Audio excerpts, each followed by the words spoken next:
ஆந்திரா ஸ்டைலில் கொஞ்சம் வித்தியாசமான சுவையில் காரசாரமான ஒரு புளி சட்னி தான் செய்ய போகிறோம்.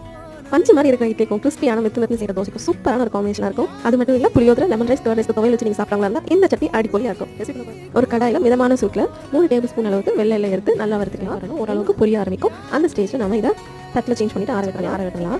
இப்போ அதே கடாயில் தேவையான அளவுக்கு எண்ணெய் சேர்த்துக்கலாம். ஒரு 7-8 பல்லு பூண்டு பெரிய சைஸாக எடுத்துருக்கோம். கூடவே காரத்துக்கு பச்சை மிளகா, வத்தல் 2 சேர்த்து எடுத்துருக்கேன். இந்த சட்னிக்கு பச்சை மிளகா தான் ரொம்ப இம்பார்ட்டன்ட். அதனால வத்தல் இல்லைனாலும் பரவாயில்ல, பச்சை மிளகா கொஞ்சம் காரசாரமாக சேர்த்துக்கலாம். ஒரு 20 சின்ன வெங்காயத்தை நம்ம இது கூட சேர்த்துக்கலாம். பெரிய வெங்காயத்தை விட சின்ன வெங்காயம் டேஸ்ட் சூப்பராக இருக்கும். சின்ன வெங்காயம் இல்லை அப்படின்னா பெரிய வெங்காயம் சேர்த்துக்கலாம். கூடவே லெமன் சைஸ் அளவுக்கு புளி கண்டிப்பாக சேர்த்துக்கோங்க.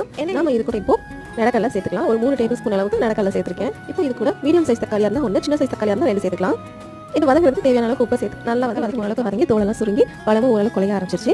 இந்த ஸ்டேஜில் ஒரு அரை கைப்பிடி அளவுக்கு நாம தேங்காய் சேர்த்துக்கலாம். ரொம்ப ஃபைனாகவும் இல்லாமல் ரொம்ப குறைன்னு இல்லாமல் மத்தியமாக அரைச்சி எடுத்துக்கலாம். எண்ணெய் ஊற்றி கடுகு, கொஞ்சமாக உளுந்தம் பருப்பு, ரெண்டும் நல்லா பொரிச்சதுக்கு அப்புறமா காரத்துக்கு வரமிளகாவும் கொஞ்சமாக கருவேப்பிலையும் சேர்த்து தாளிச்சு கொட்டினா அவ்வளோதான். வித்தியாசமான சூப்பர்